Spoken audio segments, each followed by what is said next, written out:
Muy buenas tardes a todos y a todas. Mi nombre es Marcelo Colombo, como recién me presentaron. Soy fiscal federal a cargo de una unidad especial dentro de la Procuración General de la Nación que se encarga de asistir a los fiscales federales del país, o sea, tiene competencia en todo el país, a fines de que se mejore o intentar mejorar el rendimiento de la investigación de los delitos de secuestro extorsivo y trata de personas. Obviamente tengo el honor de participar aquí de este panel por el segundo de los delitos, es decir, el de trata de personas. Mi idea, como recién comentaba la doctora Falvo, participé de aquellas jornadas en Córdoba y el protocolo allí elaborado a nuestro juicio cumple muy bien la función que aquí fuera establecida, desde que es una estrategia como para combatir el delito de trata de personas. Voy a tratar de explicar de un modo quizás un poco más técnico por qué es una buena estrategia para combatir el delito de trata de personas. Pero antes que eso me gustaría tomarme 5 minutos para contarles las funciones de la unidad, aprovechar este generoso auditorio para eso y básicamente después sí, abocarme al delito de trata de personas y algunas cuestiones que a mi juicio son centrales en la discusión y que merecen un abordaje particular porque algunas investigaciones por el delito de trata de personas están marchando bien, mientras otro tanto de investigaciones relacionadas con el trato de personas no lo están haciendo. Aquí hay una primera distinción que cabría formular también, que si bien esta reunión está focalizada en lo que significa la trata de personas con una finalidad, que es la de explotación sexual, también el nuevo delito de trata de personas prevé otras 3 distintas finalidades que les voy a mencionar, una de las cuales, llamada más coloquialmente trata laboral, también está teniendo una significación, una incidencia importante en el campo, y quizás son maniobras o hechos o actos más difíciles de detectar y más difíciles de investigar, pero no por eso significa que no existan. Quizás nosotros como operadores judiciales, tanto de la Fiscalía como de los juzgados y de las agencias policiales, no nos estamos dando las herramientas suficientes como para producir o generarnos la suficiente cantidad de casos relacionados con trata con finalidad laboral. Como les decía, básicamente, y si se le puede poner un título, la unidad es una unidad de asistencia a los fiscales federales. Esto implica que no tiene una actuación, o por lo menos una vocación de actuación directa sobre todos los casos de trata de personas en el país, lo cual sería francamente imposible. Pero sí podemos trabajar coordinadamente con los fiscales federales bajo la figura de coadyuvancias, cuando nos solicitan la colaboración o el personal de la propia unidad se traslada a las distintas fiscalías federales en todo el territorio para poner su fuerza de trabajo y su experticia en el tema de trata al servicio de los fiscales. La manera de asistir, básicamente, una es recién le expliqué que es la coadyuvancia, la segunda es difundir a través de nuestra página web en www.mpf.gov.ar, ahí tenemos una solapa dedicada a trata de personas, todo lo que es la doctrina y la jurisprudencia que viene arrojando la aplicación y la interpretación de la ley. Como ustedes saben, la ley 26.364 es una ley relativamente, ya no se puede decir que es nueva, pero no es tan vieja, es de abril del 2008, va a cumplir 2 años, o ya cumplió 2 años mejor dicho. Y parte de este portal que diseñamos tiene la función de poner en conocimiento de todos los actores judiciales cómo viene interpretándose el tipo penal.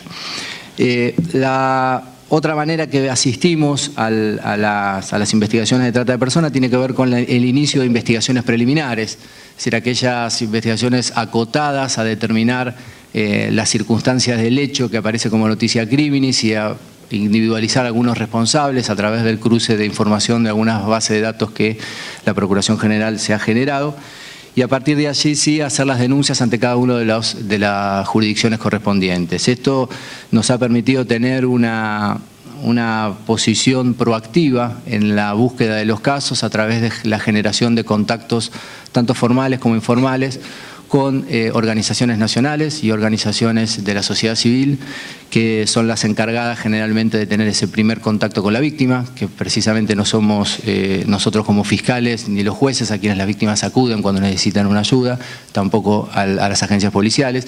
Y en ese sentido, el contacto con todas estas agencias, consulados, secretarías de derechos humanos, dirección de migraciones, ONGs, OIM y otras tantas, nos ha permitido conocer más acerca de los casos y justamente ingresar más casos en lo que es en las agencias jurisdiccionales, que esa es una de las primeras propósitos que se estableció la unidad, básicamente porque pensamos que, como sucede con toda la delincuencia organizada, la detección de los casos no es sencilla, es decir, hay una corriente y más en este tipo de delitos en donde la víctima muchas veces está cautiva, con pocas posibilidades de realizar una denuncia, viene de otros lugares, de otros territorios, no conoce el entorno, a su vez muchísimas de las veces tampoco se asume como víctima y tiene miedo respecto de su situación y de poder estar involucrado incluso en el delito del cual ella es víctima, que algo de eso vamos a tratar. Nos pareció importante generar estas instancias de denuncias para empezar a generarnos casos de trata de personas. Otra función de la unidad es el establecimiento de una base de datos sobre casos judicializados con posterioridad a la ley de trata de personas. Sin demorarme mucho más en esto, tiene dos finalidades bien precisas. Una es tratar de generarnos estadísticas y conocer el fenómeno de una manera más adecuada, es decir, cuáles son los casos que van ingresando a la justicia y cuáles son las características de las víctimas, de los tratantes, dónde se inicia el proceso, quiénes son los denunciantes, cuáles son las situaciones, lugares de explotación, etcétera. Y el segundo objetivo es que sea una herramienta adicional de investigación para delitos complejos, es decir, la posibilidad de cruzar datos entre investigaciones generadas en distintas regiones. Como voy a pasar a explicar respecto de la estructura del delito de trata de personas, creemos que puede ser beneficioso para el avance de investigaciones. Finalmente, una última función tiene que ver con lo que me trae a mí acá, que es la detección de problemas. Nosotros como unidad especial somos asesores básicamente del Procurador General de la Nación, el doctor Rigui, y es nuestra función precisamente detectar cuáles son aquellos problemas en la investigación de los delitos y proponer, a partir de un diagnóstico de ese estado de situación, algunas recomendaciones o instrucciones generales que el Procurador después adopta en el caso de que las considera necesarias, es decir, darles los insumos al Procurador para que pueda utilizar, por ejemplo, una instrucción general, que es, como ustedes bien saben, la herramienta más fuerte que tiene el Procurador para tratar de generar alguna política de acción en algún tema que realmente le interese, porque él no puede actuar en los casos puntuales, cada uno de los fiscales tiene autonomía funcional, pero sí puede generar a través de estas instrucciones generales algunas corrientes de política general que le interesen.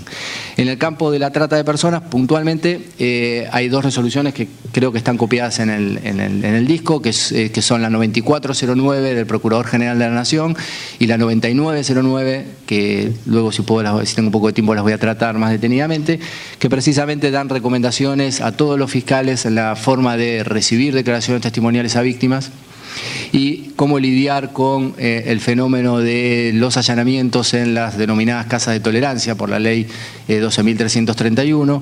En ese caso puntual se ha estimado necesario básicamente que cada uno de los fiscales que actúan en el caso le pida al juez actuante la clausura inmediata de estos lugares porque no pueden funcionar de acuerdo a la vigencia del artículo 15 de la 12.331 y la afectación patrimonial de ese bien, de esa casa, de ese bien inmueble, así como de todas las pertenencias patrimoniales que allí se efectúen, había cuenta de que, como recién se mencionó acá en la introducción, la trata de personas básicamente es uno de los delitos que más beneficios económicos genera a todo el mundo.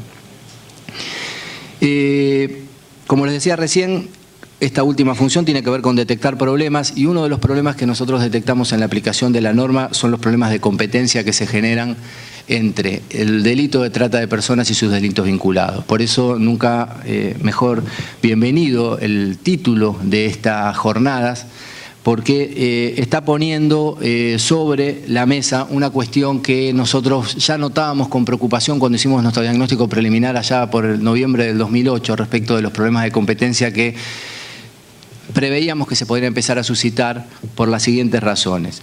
El delito de trata de personas, conforme está establecido en la 26.364, básicamente lo que genera es una anticipación de la punibilidad de conductas que ya estaban previstas en el Código Penal con anterioridad.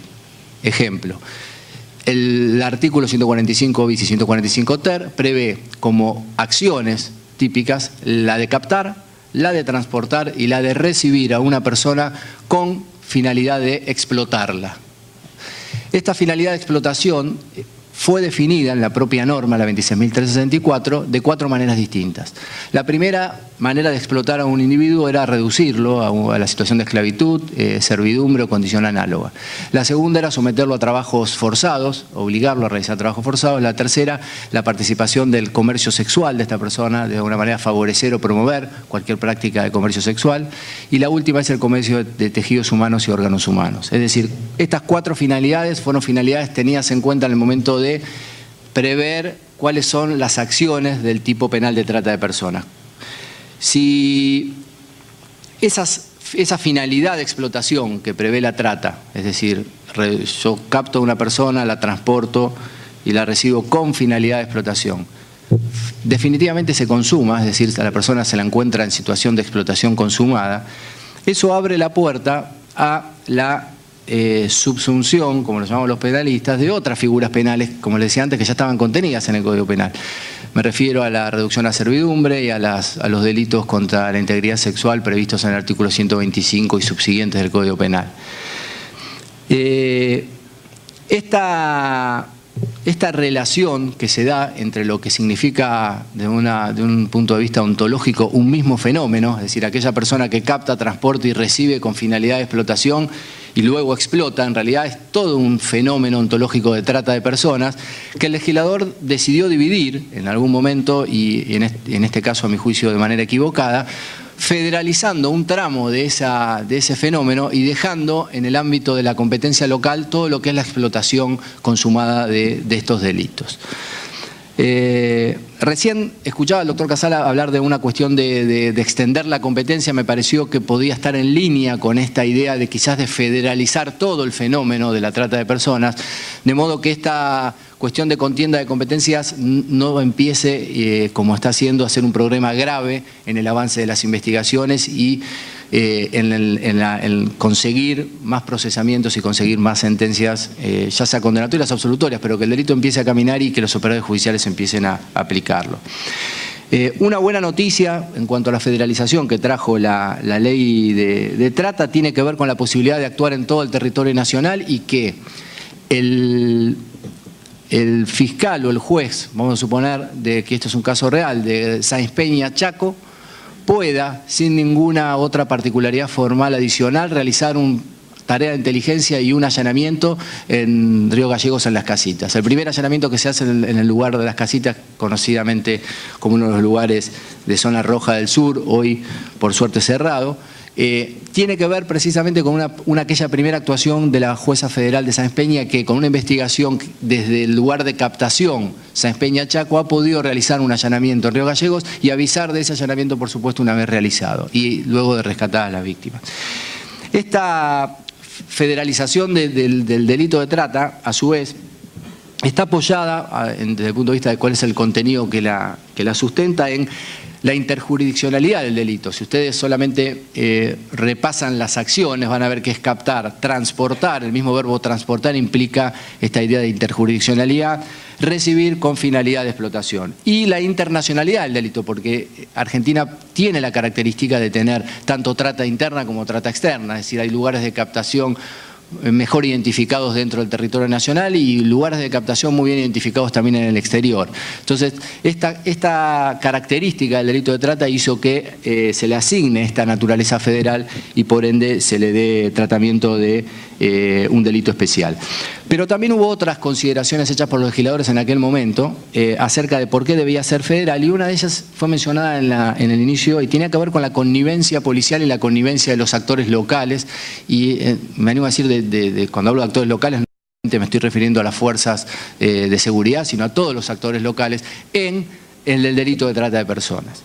Entonces, si uno hace una reevaluación de cuáles fueron los fundamentos a partir del cual el legislador decidió federalizar ese tramo del delito de trata de personas federal, no habría ningún inconveniente, esta es una opinión personal, como federalizar el complejo fenómeno en su totalidad, de modo tal también de atacar el lugar que por excelencia es de donde se inician todas las investigaciones judiciales, que es el lugar de explotación.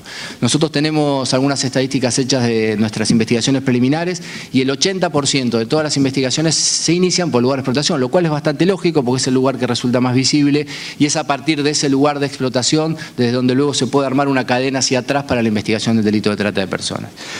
Como el artículo 125 y los artículos concordantes de delitos contra la integridad sexual hoy no están federalizados, es muy importante la existencia de este protocolo porque precisamente advierte a todos los operadores de que en cualquier allanamiento que se haga relacionado con algunos de estos delitos puede estar, y es muy presumible que así lo sea, una etapa previa de captación de personas, una etapa previa de transporte de personas hacia ese mismo lugar de explotación.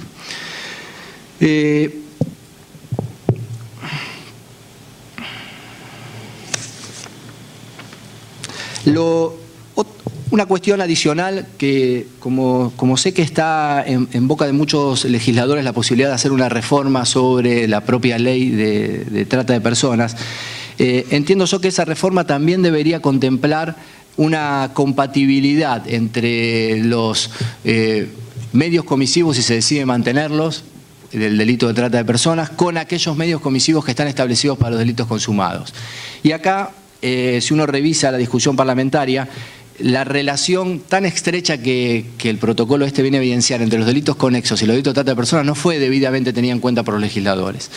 Y esto ha llevado a conclusiones absurdas en la definición de la norma. Es decir, la norma cuando, por ejemplo, prevé la captación de un sujeto para reducirlo a servidumbre, y le establece que aunque sea mayor de edad, esta persona tiene que ser por medios comisivos, después me voy a meter sobre esos medios comisivos.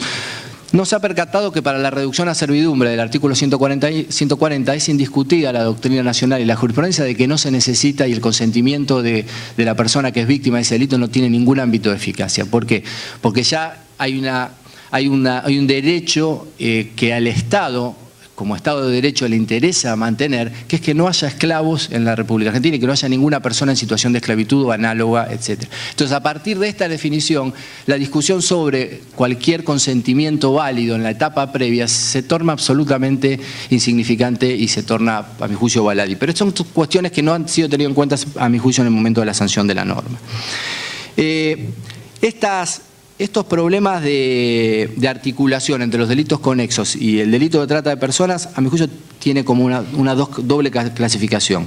Por un lado, puede establecer problemas en el momento de definir quién es competente. Una vez que la investigación está en curso, se entabla cuestiones de competencia entre una justicia provincial y justicia federal, que como todos nosotros saben, ustedes saben también, y que no debiera ser así. Una vez que se establece una contienda de competencia, los dos juzgados o las dos fiscalías quedan a la espera de que esa contienda de competencia se resuelva. Y pese a que el Código Procesal y los códigos provinciales dicen que esto no debe ser así y que uno de los jueces debe seguir actuando, todos sabemos que esto hace a la dilación de los expedientes, porque hasta tanto no se resuelve de manera definitiva esta cuestión de competencia, ninguno de los dos termina de avanzar de manera definitiva.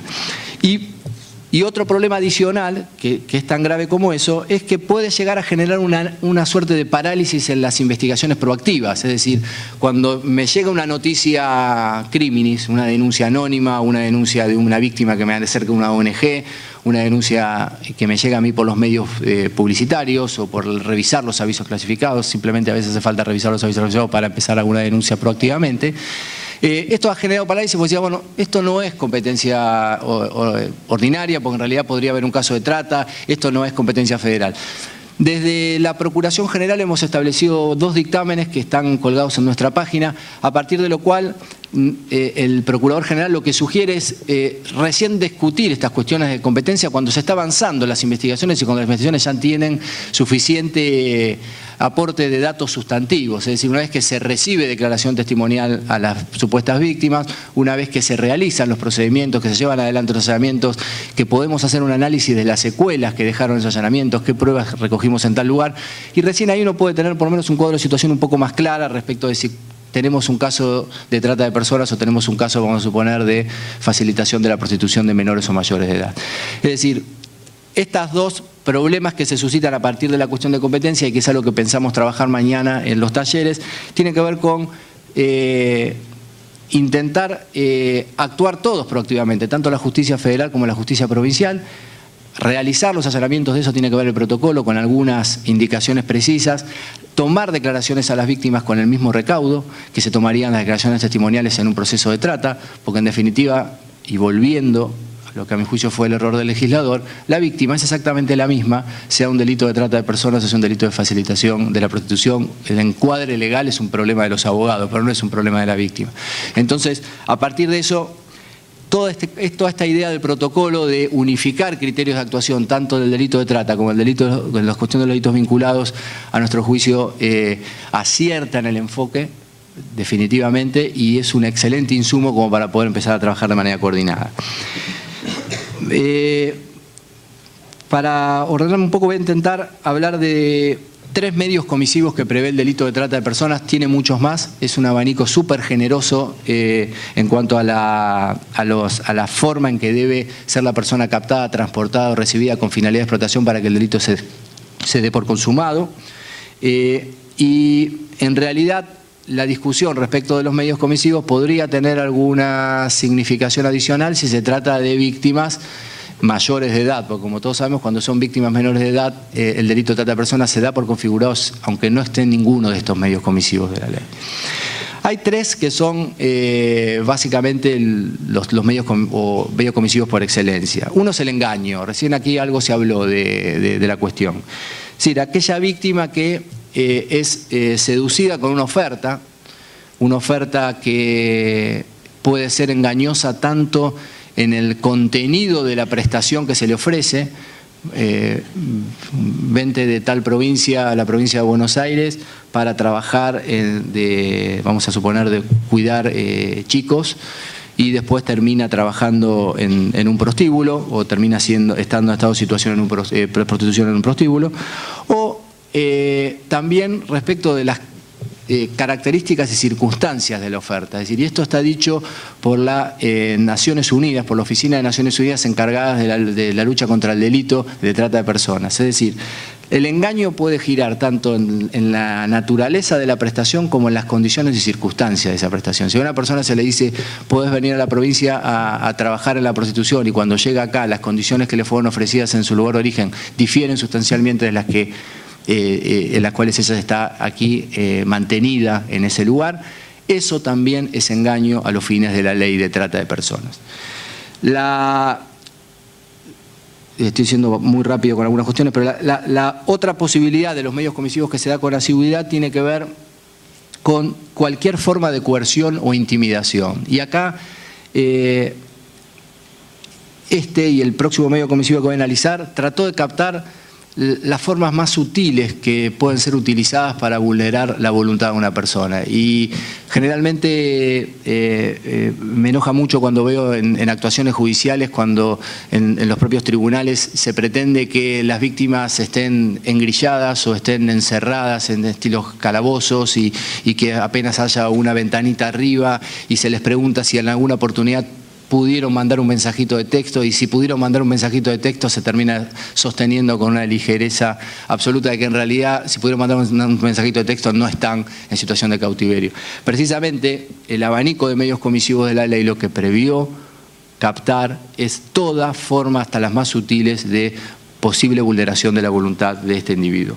Esto de cualquier forma de coerción o amenaza viene a cubrir de alguna manera ese hueco. Alguna forma de coerción o amenaza significa con las personas que son extranjeras infringirles temor, miedo respecto de la situación de ilegalidad que se pueden encontrar en la Argentina por ser indocumentadas.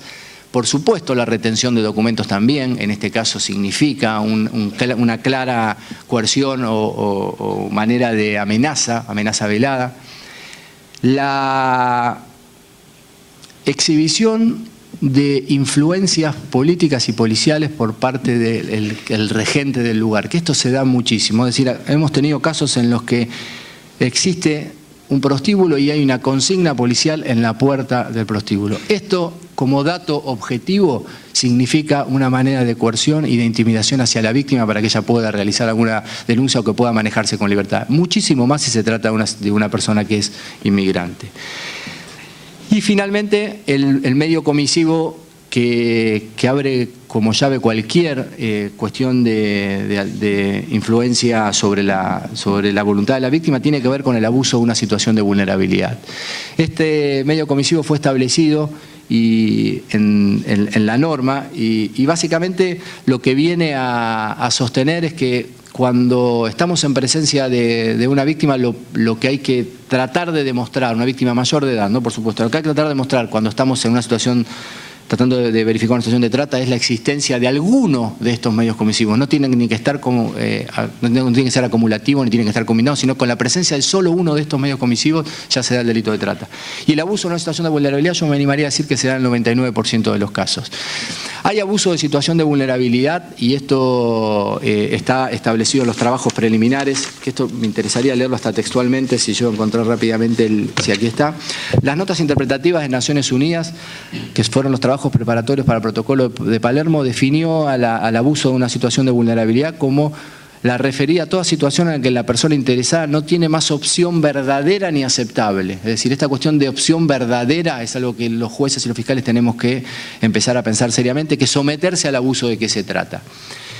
¿Y cuáles son aquellas condiciones objetivas que están establecidas en varias normas, a partir de las cuales nosotros podemos empezar a pensar la situación de vulnerabilidad?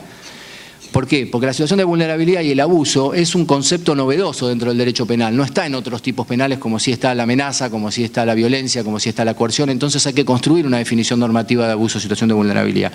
Y ayudan para esa construcción normativa algunas referencias que están en las reglas de Brasilia, por ejemplo, de acceso a la justicia, y ayudan también en esta construcción algunas referencias que están en los trabajos preparatorios de la Convención del Protocolo de Palermo y la del Protocolo de Trata de Personas.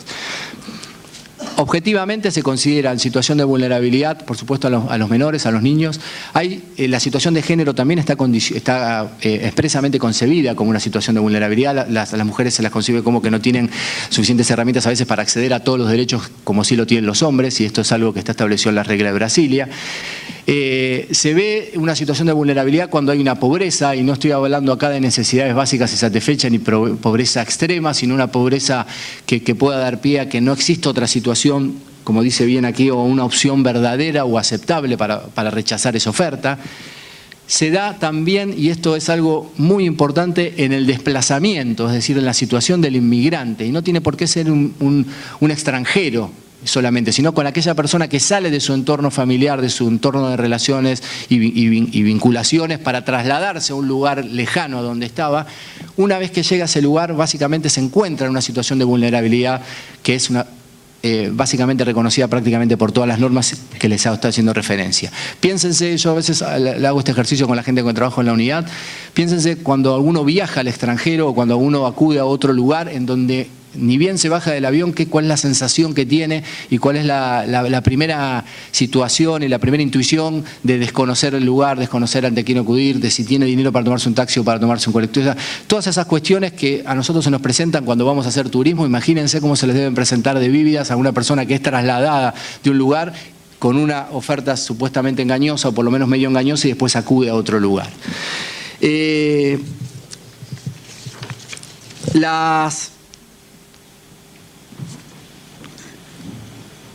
Con relación a... Hay dos otros...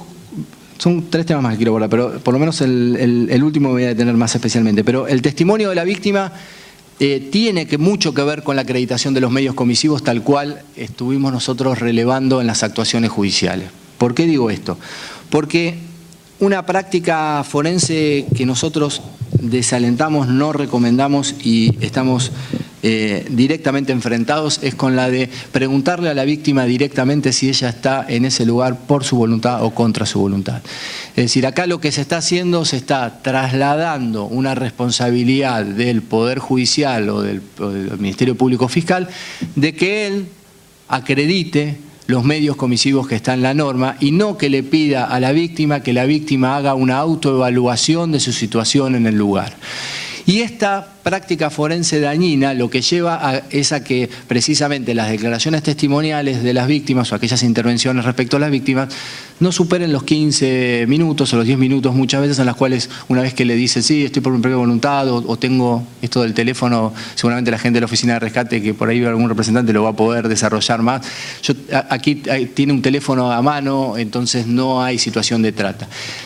La idea del protocolo que firmó el doctor Riga, sugerencia del UFACE 9409, tiene una estrategia de abordaje a la víctima en cuanto a cómo preguntarle, y preguntarle no si está por su voluntad o contra su voluntad, sino desde dónde viene, cuál es su situación demográfica de origen, cuáles fueron las razones que la llevaron a trasladarse, quién la trasladó, qué se le ofreció en el momento que se le recibió, si en el lugar en donde estaba recibida venía gente vestida uniformadamente o no venía gente vestida. Todas esas cuestiones que están en el protocolo, precisamente lo que tienden a establecer es que nos hagamos cargo de, como fiscales y como jueces, de probar nosotros esos medios comisivos y dejemos de trasladar esta responsabilidad en una pregunta directa a la víctima. Sé que la cuestión de la víctima va a ser abordada en sucesivos encuentros mañana y hay expertos mucho más calificados que yo para hablar de eso, así que lo voy a dejar en sus manos. 30 minutos. Hay una cuestión también que nos interesa hacer foco en las investigaciones de los delitos conexos, que en realidad, como ya estamos empezando a ver, delitos conexos y trata de personas es lo mismo. Entonces, si es importante para trata de personas, también lo debe ser para los delitos conexos. Tiene que ver con la cuestión patrimonial, es decir, atacar el núcleo patrimonial de los tratantes en cualquier investigación que se haga tendiente a probar un hecho delictivo.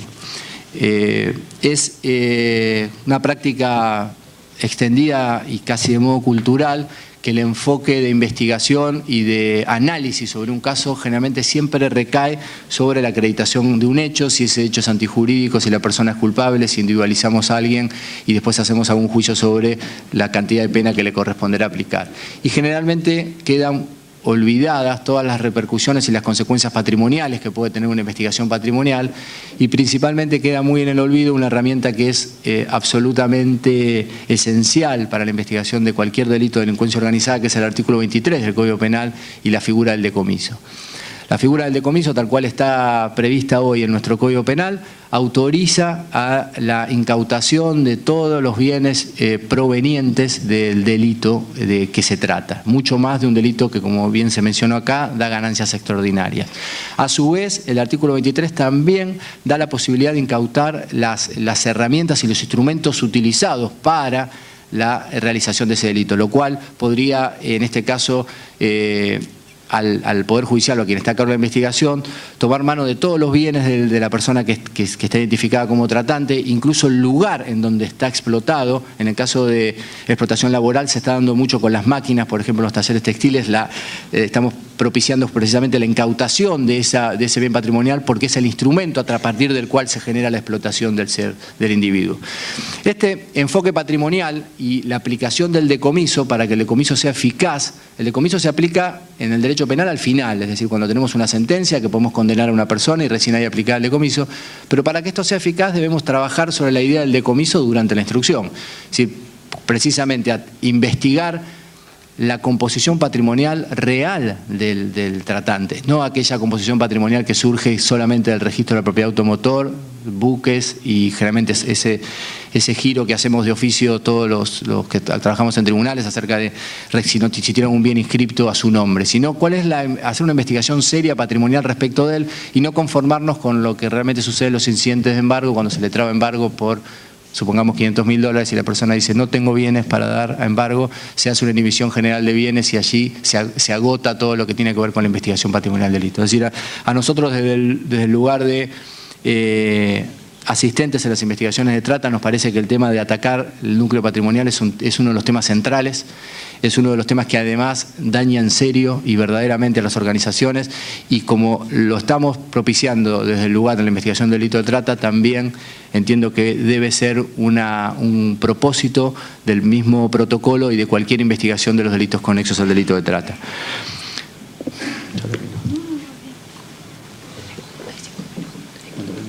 Tengo 10 más. Bueno, perfecto, entonces puedo hablar de... Hay un delito que es el establecido en el artículo 17 de la ley 12.331. La ley 12.331 es una ley de vigencia desde el año 37 en el ámbito nacional. Es una ley que en el artículo 15 define cuál es qué debe ser entendido como casa de tolerancia. Dice que es aquel lugar en donde se ejerce la prostitución o donde se incita a ella. Esa es la definición normativa del artículo 15 de la ley.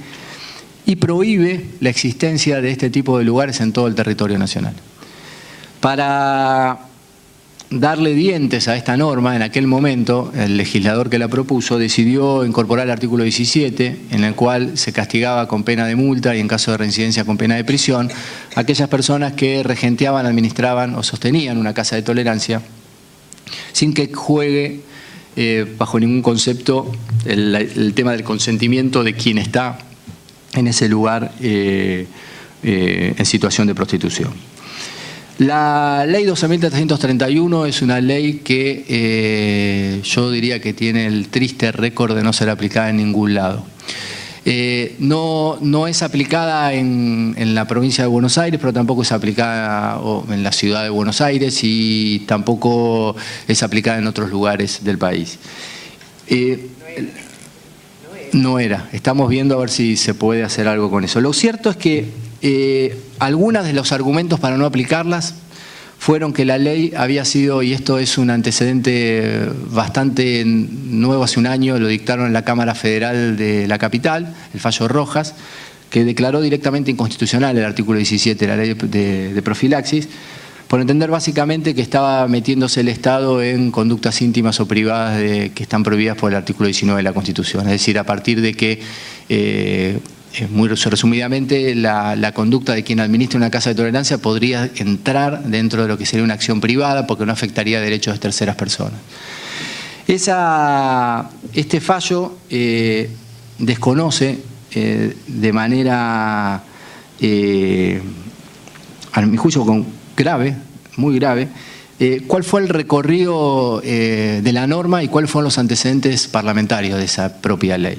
Se identifica esta ley solamente como una ley higienista, es decir, una ley que viene a proteger o que quiso venir a proteger a los clientes, a los llamados clientes de no tener enfermedades venéreas y que simplemente ese era el propósito de la norma.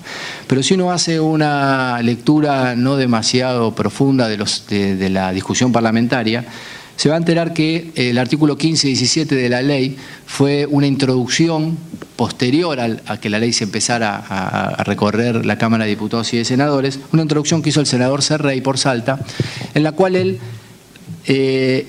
estableció de manera muy clara, y acá, si tengo algunos minutos más, me gustaría incluso leerle textualmente lo que dijo el senador Serrey respecto de la introducción de estos artículos, ligando absolutamente al artículo 15 y 17 de la ley de profilaxis con lo que en aquella época se conocía con el nombre de trata de blancas y que actualmente algunos todavía siguen confundiendo la denominación. El senador Serrey, como os decía, dijo textualmente: voy a proponer a nombre propio, no en representación de la comisión, o sea que esto es algo que lo hace él y no que no venía tratado por la norma, un artículo que para mí es sustancial tratando de esta materia, y dice: queda prohibido en toda la República el establecimiento de casas de tolerancia o locales donde se ejerza o se incite a la prostitución. Y según sus palabras, la cuestión tenía que ver con la dignificación humana, con la igualdad de sexos, de verdadero feminismo, abolición de la más ominosa de todas las esclavitudes. Y según su propósito era erradicar uno de los males más graves que derivaban de la prostitución oficializada. Finalmente, como si quedara alguna duda, él señaló que la reglamentación de la explotación de la prostitución ajena era la causa principal de la trata de blancas. Lo dijo así con estas palabras: la degeneración del hombre y con ello la esclavitud de la mujer. A él se le sumaron a su vez otras voces de otros diputados y senadores que establecían esta necesidad de erradicar estas casas de tolerancia en todo el territorio nacional a partir de un informe estadístico que había realizado la Liga de las Naciones, anterior a las Naciones Unidas, en el cual señalaban que estos lugares eran los lugares propicios para la trata de personas. Y principalmente a partir de varias investigaciones que se habían detectado en aquellos momentos y que dieron lugar a 2 libros que son mencionados en la discusión parlamentaria, uno de Albert Londres y otro de un comisario El Sogaray que estuvo a cargo de una investigación de la Varsovia, Suik-Migdal, una de las primeras grandes bandas dedicadas a la trata de personas, que precisamente daba cuenta de la existencia del fenómeno de transporte de personas hacia la Argentina para ser aquí explotadas sexualmente. Esta norma y esta discusión parlamentaria implicó un viraje en la concepción del fenómeno de la explotación de la prostitución ajena en todo el país. Argentina pasó de ser un país que reglamentaba la explotación de la prostitución ajena a ser un país abolicionista en el cual prohibía la existencia de casas de tolerancia, perseguía al proxeneta, y esto es muy importante, para nada perseguía penalmente a la meretriz ni a la prostituta.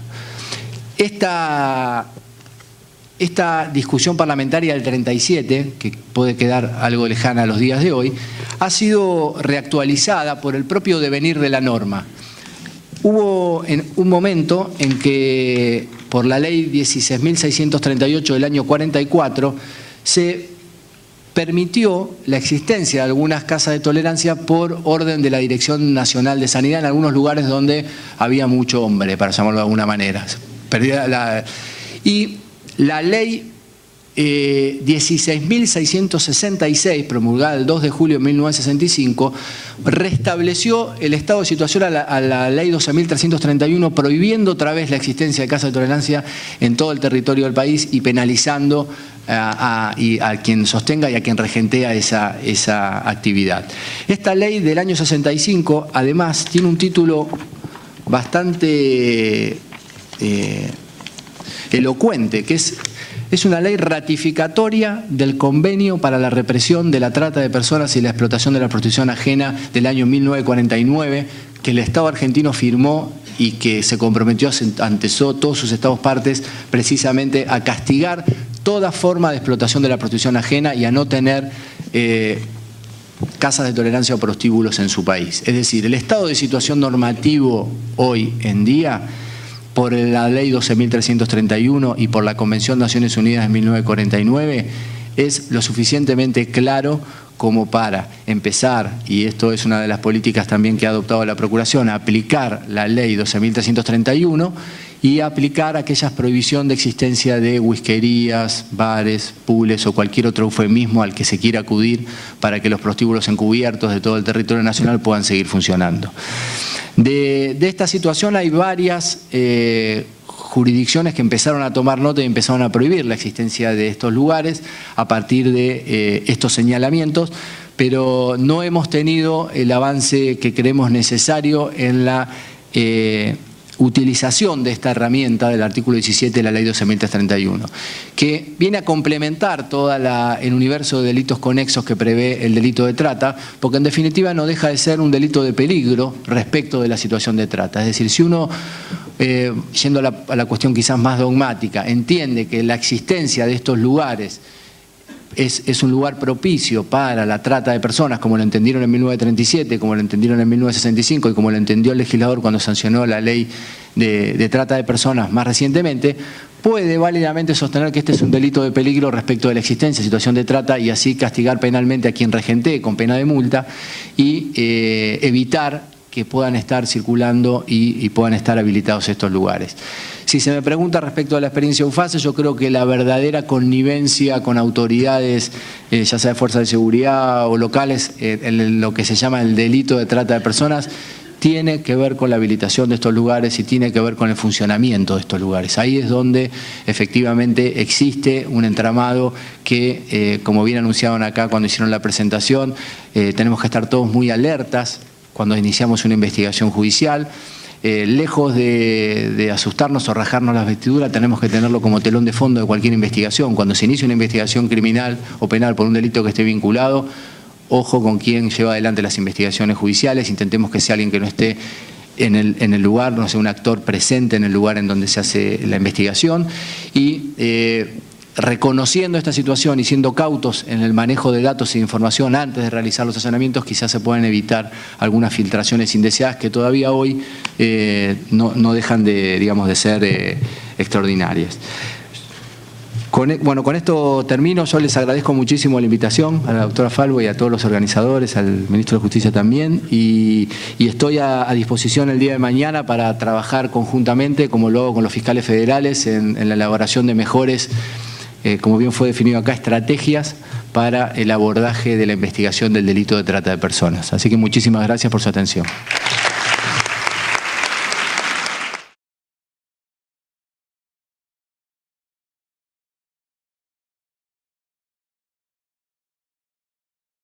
Presentes. Creo que estar acá sentado me genera varias sensaciones diferentes. Una primera es de orgullo por haber sido escogido para estar sentado acá y hablar de este tema. No se escucha, perdón. Como decía, primero una sensación de orgullo por haber sido elegido para tratar este protocolo frente a mis colegas, lo cual implica también otra sensación, que es una gran responsabilidad. Mayor responsabilidad aún hacerlo delante de la procuradora, de la doctora Falvo, y de la doctora Piccinini, también de la Procuradora General de la provincia de Río Negro, que han participado y han tenido una influencia notoria, ya sabemos, ya lo dijo la Procuradora, en el dictado del protocolo, la resolución 542 de nuestra Procuración General. Y voy a mencionar dos cosas nada más respecto del PowerPoint, que creo que se apagó. No soy afecto a los PowerPoint, tampoco soy afecto a hablar en público, pero bueno, acá estoy. Lo que quiero que tengan en cuenta respecto a estas dos cosas es que el PowerPoint, en definitiva, quizás no interesa tanto. El PowerPoint lo que trata es hacer reflejar un poco todos los temas que están tratados en la resolución 542 del año pasado. Quizás un poco es hacer una lectura una lectura acompañada del protocolo anexo a esa resolución, para que nos llevemos una idea acabada de 3 o 4 ideas como las que me llevé yo cuando fui capacitado en este tema. No es casualidad que esté sentado acá. He recibido una capacitación sobre este tema, también gracias a la Procuración, y quiero transmitirles, ya incluso desde lo sentimental, desde el corazón, la experiencia que ha provocado a mí esta capacitación, tomando una verdadera dimensión de lo que es este delito. Creo que antes, desde ya, por más como fiscal de instrucción y después como fiscal de juicio, haber llevado muchas causas por delitos contra la integridad sexual, corrupción, etcétera, etcétera, tomar una verdadera dimensión por ahí de lo que hay detrás de todos estos delitos. Y también reconocer pecados de juventud en este caso, porque ¿cuántos de nosotros estamos acá presentes hemos llevado causas a juicio y hemos logrado o no condenas por facilitación de la prostitución, por corrupción, etcétera, etcétera, marginando, dejando de lado todo lo que podía llegar a ver atrás respecto de lo que es hoy las conductas de competencia federal previstas en el 145 bis y ter del Código Penal? Como también por haber sido capacitado, quiero señalar, como lo decía el doctor Colombo también, el verdadero fruto también de las jornadas va a ser los talleres. En los talleres, en el intercambio de las ideas se van a generar, y cada uno va a tomar, le va a caer la ficha, vamos a decirlo así, y va a tomar conciencia de lo que es este delito. En los considerandos de la resolución estarían lo que reflejados, y está en esta pantalla, las ideas que creo que son las ideas motoras, que son las primeras ideas que creo que tenemos todos que internalizar. El delito complejo, fenómeno complejo, por la vinculación del delito de trata con los delitos conexos, que después vamos a ver cuáles son, están explicitados también en el protocolo. Esta idea confluyente de competencias, la federal y la provincial, trata y delitos conexos, y la nueva manera de trabajar a partir de esta confluencia de competencias. Hay un cambio de enfoque, especial atención a la extrema vulnerabilidad de los sujetos víctimas de este delito. Esto es primordial, esto es una idea central, la dijeron todos los que estuvieron acá en la presentación, que me han ahorrado mucho de lo que voy a exponer también, porque fueron muy precisos. no solo esa extrema vulnerabilidad, sino la protección que nosotros como funcionarios y como miembros del Ministerio Público le debemos a esas víctimas.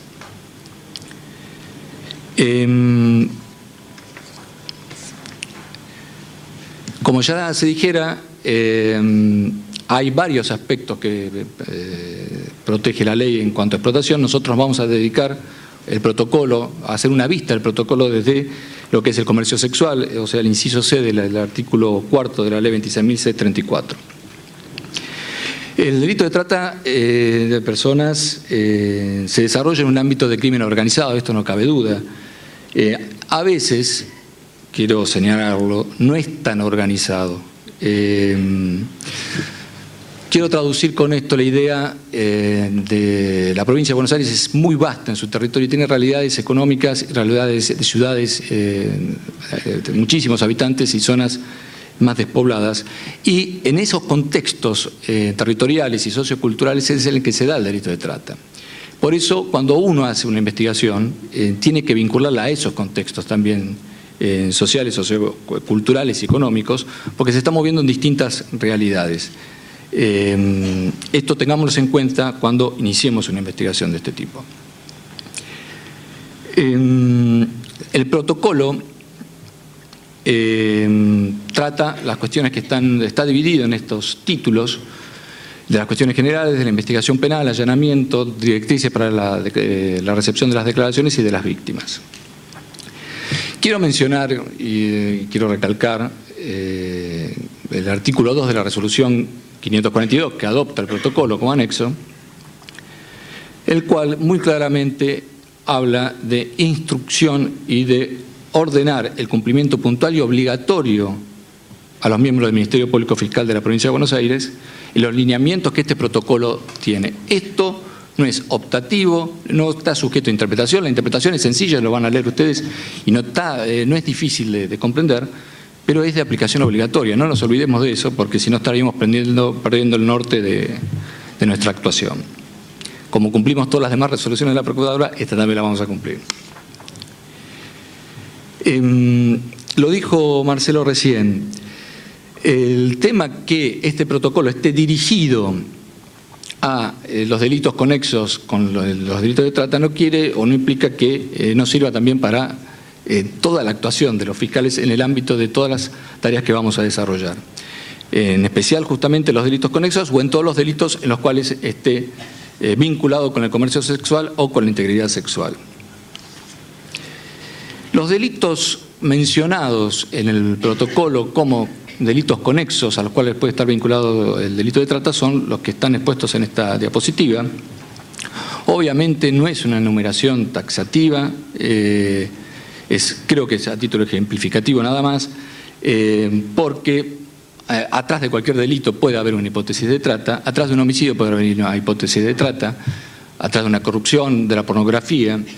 Y ustedes van a ver que yo puse un poco más aparte, porque no sería un delito todavía, la averiguación de paradero o la fuga de hogar, en que muchas veces llega como partes a las fiscalías y poca importancia se les da, pero a veces yo peco de obsesivo con esto. Atrás de esto puede justamente haber una explotación sexual, puede haber una víctima captada por las redes de trata y llevada a algún prostíbulo.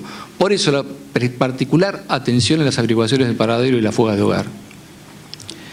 No es algo más. Dijimos también, y lo trató el doctor Colombo, estas leyes están mencionadas también en el protocolo, la 12.331, la ley de profilaxis, artículos 15 y 17, es nuestro tema central porque es la que vincula el comercio sexual, ya lo dije, el inciso C del artículo 4 de la 26.364, pero tengan en cuenta y sepan también que el resto de las leyes mencionadas hacen a el trabajo esclavo, a el tráfico de sangre y al tráfico de órganos como distintos tipos de explotación también previstos por la normativa penal. Aquí están los dos artículos de la 12.331 que hacen a nuestra aplicación directa en las competencias como fiscales de la provincia de Buenos Aires. Es ley vigente, lo acaba de explicar, hay distintas doctrinas jurisprudenciales, también lo dijo el doctor Colombo, pero ustedes van a ver, y después lo vamos a ver en particular, que el protocolo nos dice y nos conmina a que los fiscales actuemos de oficio frente a estas circunstancias, frente a estas realidades. Creo que todo lo que yo pueda decir respecto de esto lo dijo el doctor Casal en la presentación. Fue clarísimo. Nosotros tenemos que combatir esto. No tenemos que pensar tampoco, por eso lo decía, en las grandes redes de trata. Tenemos que combatir incluso los pequeños prostíbulos, porque en esos pequeños prostíbulos también hay trata. Y hay, obviamente, delitos conexos. El protocolo nos habla también de delitos y de contravenciones de índole provincial. El Código de Faltas Provincial, está el Decreto Ley 8031 del año 73, también vigente, prevé en su artículo 66, y fíjense, las sanciones es multa y arresto de 30 a 60 días, prevé una figura residual al 126 del Código Penal para el delito de promoción o facilitación de la corrupción de mayores, obviamente con distintos medios comisivos que el artículo 126. También este artículo prevé distintas modalidades de lo que se llama la actividad de las alternadoras, como lo define el diccionario de la Real Academia Española. Es la mujer que en un comercio se sienta con los clientes, en los bares, clubes, fiestas, para tratar que los clientes, estimularle el gasto en consumo a un porcentaje con el dueño del local, pero tengan en cuenta que atrás de esta contravención, atrás de esa función de alternadora, está también la prostitución, y atrás de la prostitución están los delitos conexos y también la trata de personas. Esto no es menor, no es una realidad menor, ni es una realidad, como lo decía el doctor Casal, a la cual nosotros podemos mirar graciosamente o hacer la vista gorda. Sabemos también que el Código de Faltas es de aplicación policial y después nos vamos a referir un poco sobre ese punto.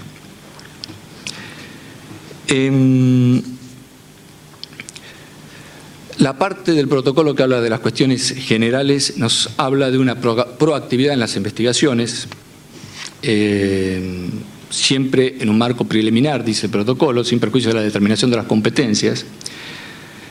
Comunicación con el Ministerio Público de la Nación. Yo puse OFAS en particular y le voy a decir al doctor Colombo, porque a partir del diálogo que hemos entablado, corríjame, hemos tomado un compromiso de tenerlo al doctor como intermediario, más allá de las fiscales federales de cada una de las jurisdicciones, como unidad fiscal especializada. El doctor Colombo va a hacer un contacto para nosotros en cualquier tipo de cuestión en la cual tenga que ver por ejemplo, planteo de competencia a efectuarse, consulta respecto de las distintas corrientes doctrinarias que ha surgido con respecto a las competencias, con respecto al delito de tratas o incluso, como lo dijo el doctor, respecto a la evolución de las interpretaciones de la ley 12.331. Yo escuché mucho, está en el protocolo varias veces, la proactividad.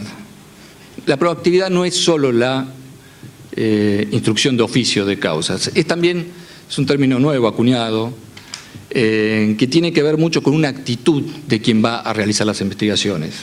Me permití buscarlo y tratar de llegarle a una definición de lo que es la proactividad. Y van a ver que es la toma de iniciativa en el desarrollo de acciones creativas para generar mejorías, en este caso en las investigaciones penales. Asumir la responsabilidad de hacer que las cosas sucedan, no esperar que las cosas sucedan e ir nosotros detrás de las cosas.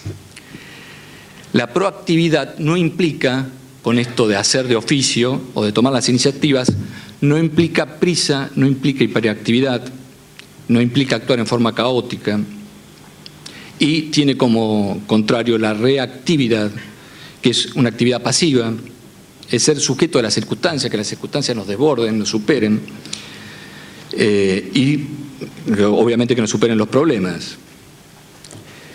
La proactividad tiene como objeto nuestra conducta individual y nuestra propia toma de decisiones frente a estos fenómenos.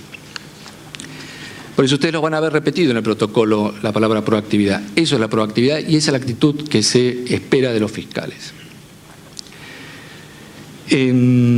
Decía el artículo 66 del Código de Faltas, está muy particularmente tratado en el protocolo, la atención y preocupación de la ausencia de los controles administrativos.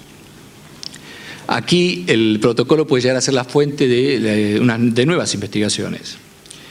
Ustedes van a ver acá en la diapositiva, se habla de persecución de estas conductas cuando puedan constituir delitos de acción pública. El doctor Colombo habló de esta especie de connivencia que uno ve o puede olfatear o puede sentir cuando en determinados lugares se ve la explotación de la actividad de la prostitución y que las autoridades locales no hacen absolutamente nada. Fíjense que el protocolo también pone en cabeza de los fiscales ir en contra de quienes hacen la vista gorda por omisión. Entonces también habrá que perseguir estas conductas. Sabemos que el artículo 4 del Código de Faltas son acciones públicas y el deber de la policía de proceder de oficio. Por eso vamos a ver después, al hablar de los allanamientos y de las tareas investigativas, con quién podríamos hacer esas tareas hoy por hoy. Como decía, el punto F de las directivas, de las cuestiones generales, perdón, del protocolo, es esta actuación de oficio frente a la realidad de la 12.331, frente a ese artículo 17 y 15 de esa ley. Actuación de oficio de los fiscales para quien se encuentre víctimas de delitos de trata o delitos conexos, verificación de las actividades que se llevan en los locales o establecimientos nocturnos, whiskerías y cabarets, y las casas que no sean de ese tipo, pero que se sospeche que haya actividad de lenocinio o de intermediación en la prostitución. Esto está muy claro en el punto F, lo repito, del protocolo. Aquí se nos plantea, y creo que el doctor Colombo lo dijo, dos maneras o dos mecanismos de investigación para los fiscales de la provincia. Uno va a ser que nosotros lleguemos a realizar allanamientos a partir de tareas de inteligencia previa por delitos conexos desde ya, y en esas tareas de inteligencia previa puede estar surgiendo ya la génesis de que nos vamos a encontrar con algo de trata atrás, ya sea en la calidad de recepción o de traslado y después de captación. Vamos a ver que muchas veces esa recepción coincide con el explotador, esto desde ya. Quien recibe por ahí es el mismo explotador. Pero también dejemos marginando estas tareas de inteligencia que pueden ser, repito, por cualquier delito conexo de los que acabamos de ver, está esta idea también, esta estrategia de combatir la prostitución y la trata de personas a partir de los allanamientos que se realicen en los prostíbulos o lugares de explotación, como una llave maestra para ir en contra de los delitos conexos e ir en contra del delito de tratas. Estas son las dos hipótesis mayores que uno puede encontrar para ver cómo podemos empezar a combatir esta realidad.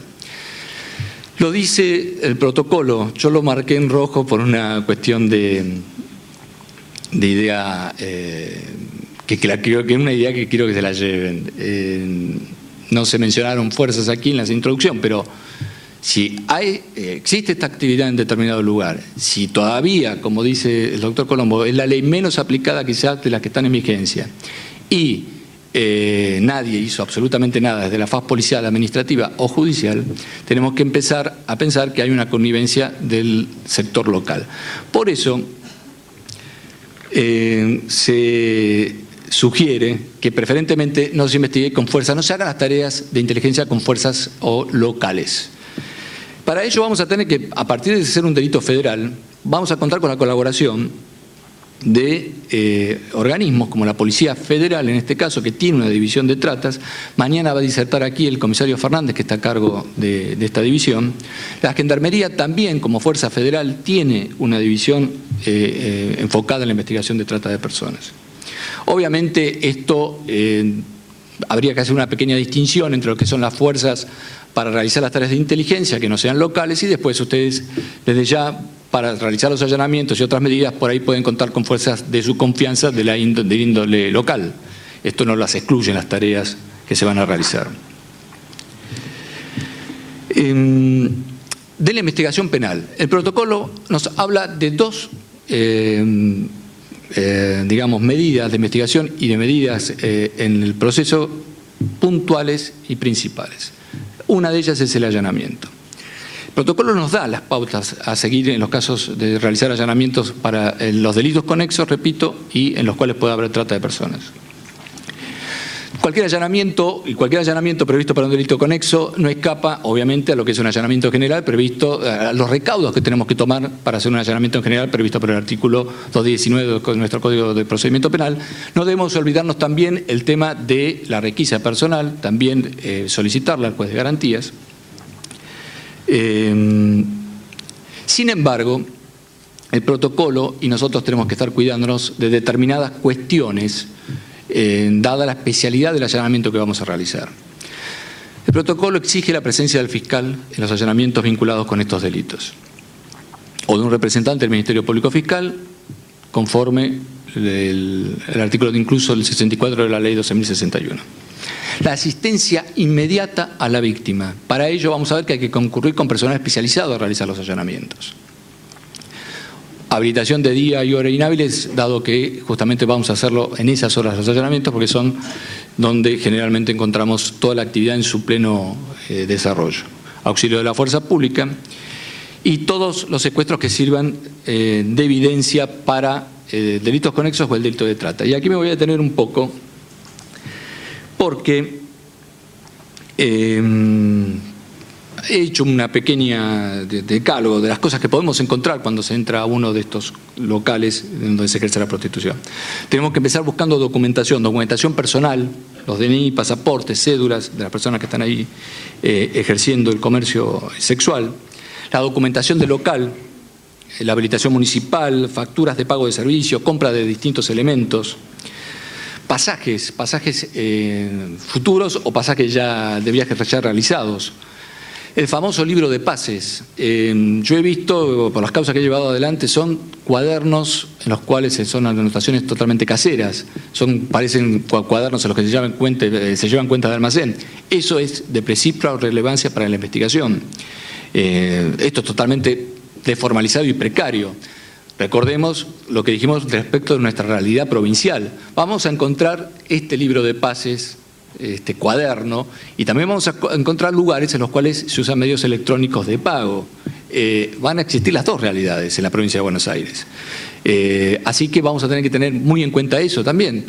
Todo lo que va a haber gente que paga en el prostíbulo con tarjeta de crédito y no es una realidad que se nos pueda escapar. Hay lugares donde se ejerce la prostitución que son pantalla y lugares de muy caro acceso.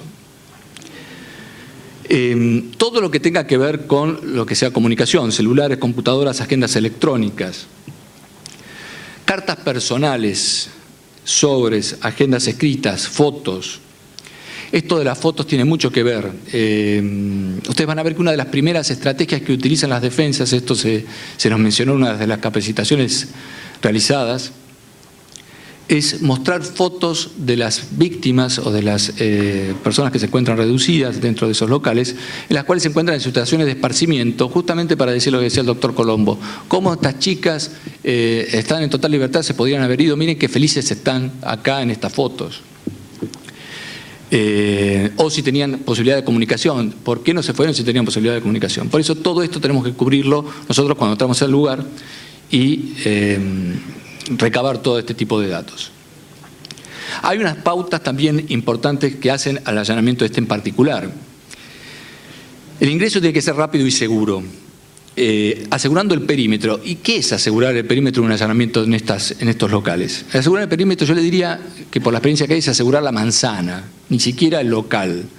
Los locales se caracterizan por tener un lugar por ahí donde trabajan, se hace la tarea de la alternadora, pero después atrás, donde se hace el comercio sexual propiamente dicho, es una dependencia alejada de esa misma whiskería. En el caso de Marita Verón, en algunos de los allanamientos que se practicaron, corríjame, doctora Huengas, se pudo establecer que se la llevaron por una de las puertas de atrás que daba a otra calle por donde se había ingresado. Por eso es importante perimetrar toda la manzana. Realizar filmaciones y fotografías de la medida que se está llevando a cabo. Procurar la seguridad de todas las personas presentes. ¿Y por qué digo la seguridad de todas las personas presentes? Porque se va a entrar a un lugar en el cual va a haber situaciones hasta de pánico y hasta de reacciones violentas, incluso por parte de las víctimas. Recordemos que va a haber clientes que van a reaccionar muy mal, pero también hay víctimas que van a reaccionar mal. Y hay que tener en cuenta esta posibilidad. Por eso hay que asegurar la seguridad. Detener a los sospechosos y apartar inmediatamente a las víctimas de las personas que son sospechosas. Evitar la intimidación verbal o visual, ese último contacto, esa última amenaza que realice el explotador para con la víctima.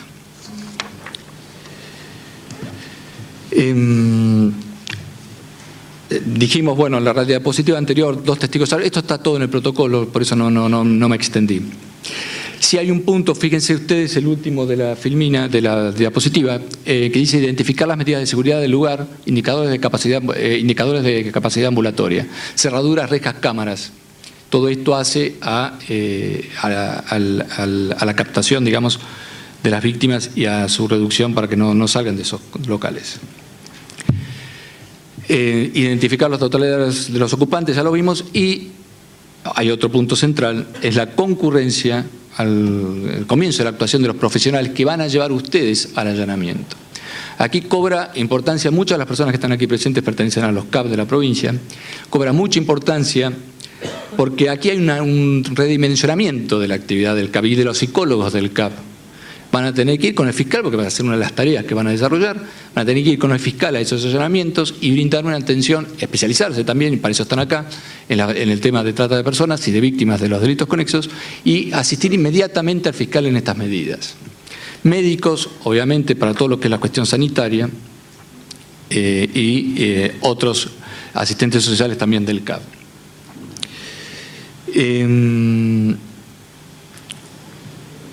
Fíjense ustedes que hay puntos que uno no imagina en un allanamiento común y que hay que preverlos.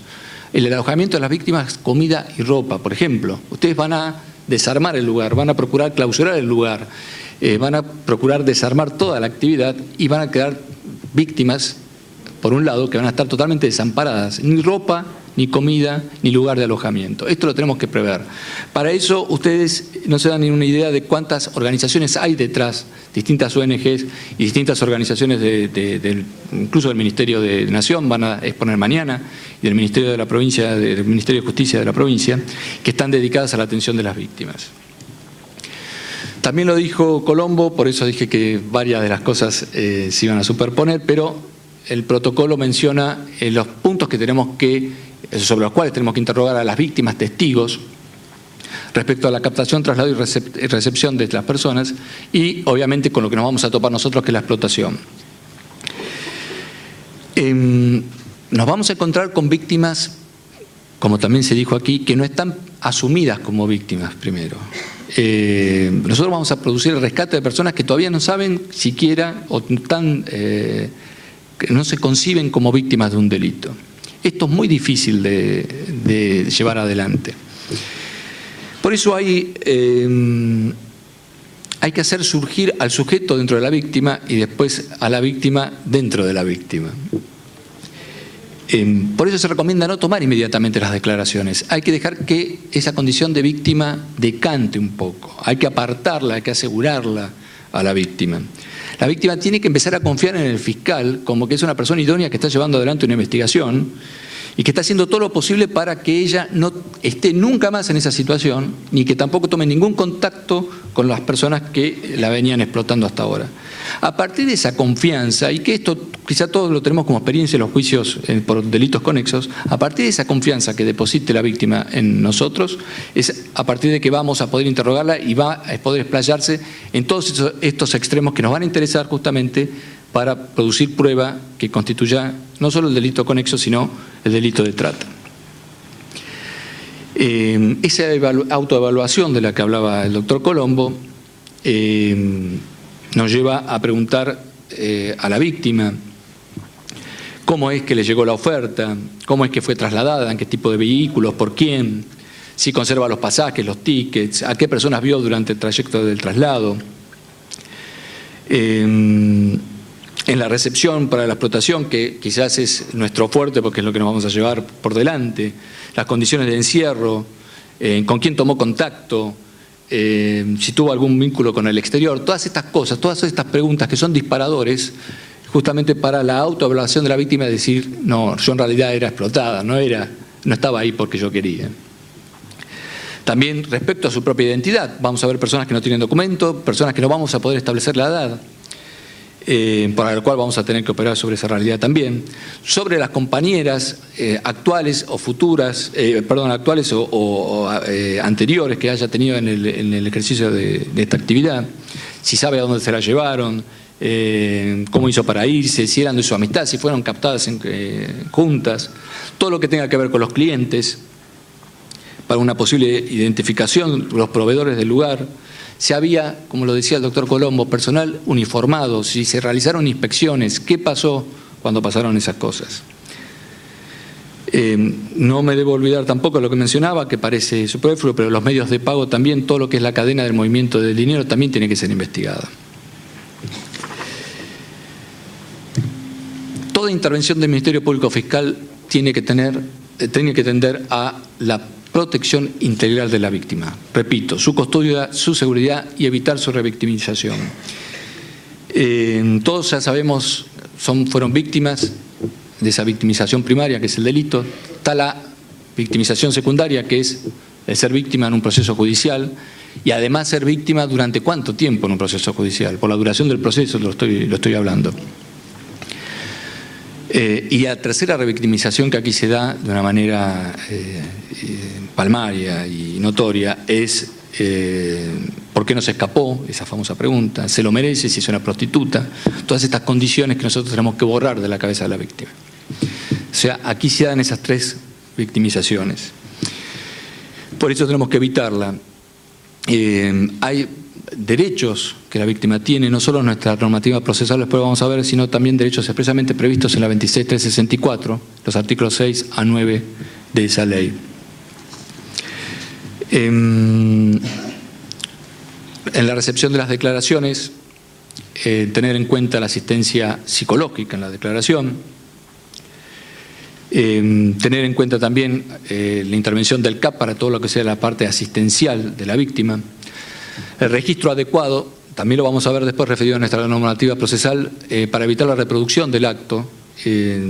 Muy factible que esta víctima el día de mañana no la encontremos, porque sea una víctima de nacionalidad extranjera que vuelva a su país, que sea de otra provincia que vuelva a su lugar de origen, o por esta problemática de la revictimización no quiera venir y exponerse nuevamente al escarnio que puede ser llevada a un proceso adelante, ser testigo en un proceso y a estar en contacto con, obviamente, su explotador. No debemos olvidarnos de dos fases también asistenciales, que es la salud física inmediata, en todo lo que tenga que ver, lo van a ver en el protocolo, que tengan que ver con las enfermedades de transmisión sexual, la desnutrición, por eso el examen físico tiene que ser exhaustivo y el psíquico también, y realizar esta fase asistencial en estas dos áreas. Y también lo que ya podríamos llamar las áreas de peritaciones psicológicas y médicas, que también nos va a servir como en lo que es fase probatoria durante el proceso. Aquí hay varios asesores que fueron convocados. Hay una intervención inmediata del asesor de menores incapaces en el caso que las víctimas sean niños, niñas o adolescentes.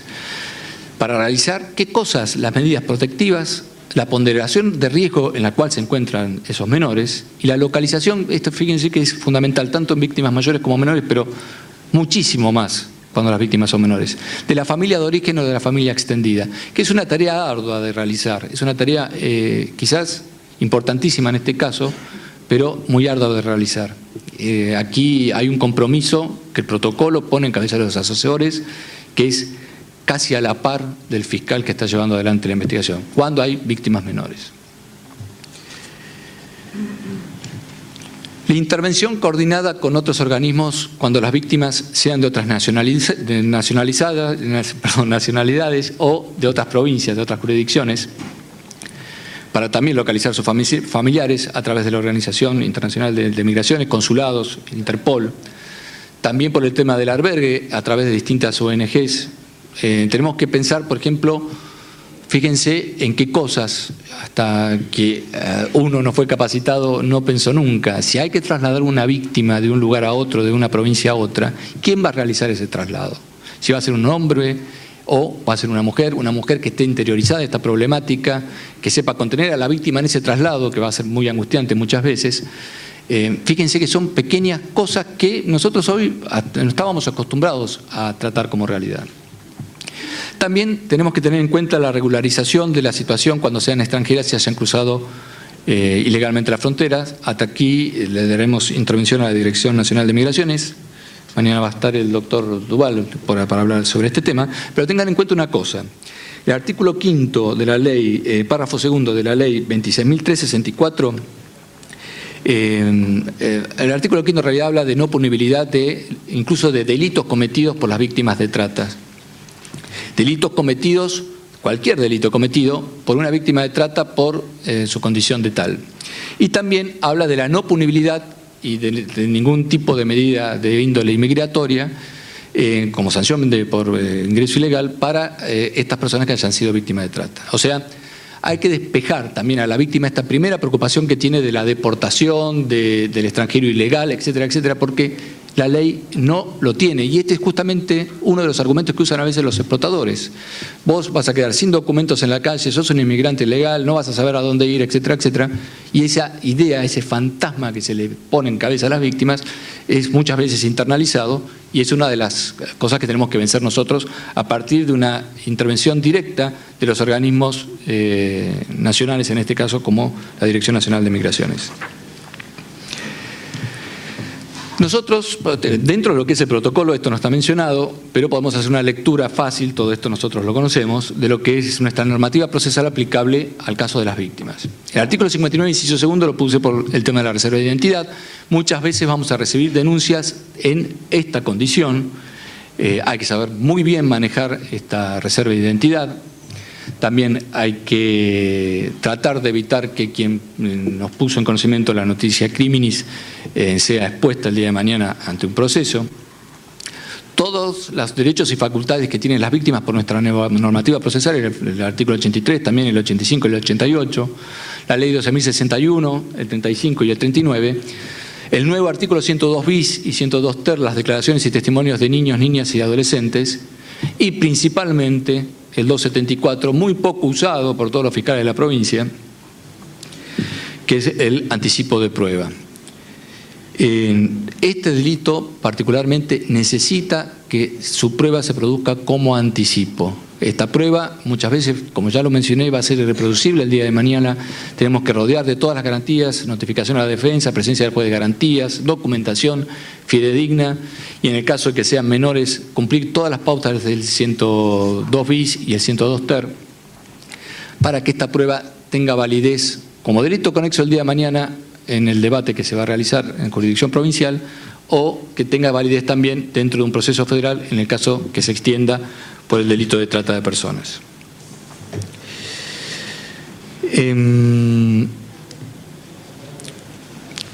Último, ustedes van a ver dentro de lo que es de las víctimas, el punto tercero del protocolo, yo diría que el último apartado, el apartado H, nos trata, yo diría, de cuestiones de competencia propiamente dichas. Nos habla de la intervención del fiscal dentro del fuero, digamos, dentro de nuestra órbita de competencia provincial y de la declinación al fuero específico cuando se confirmare la hipótesis de trata conforme a la ley 26.364. Muy cuidadosos en este punto, extremadamente cuidadosos en este punto. ¿Por qué? Lo dijo el doctor Colombo, por eso decía, varias cosas me fueron ahorradas. Las cuestiones de competencia dilatan las investigaciones. Estas cuestiones de competencia tengan en cuenta que van a ir a la Corte de Nación. La causa se paraliza, nadie trabaja porque piensa que el otro es el competente. Nos quedamos ahí, el día de mañana viene una cuestión de competencia ya resuelta y resulta que no tenemos nada hecho, no tenemos nada investigado, no tenemos nada resuelto.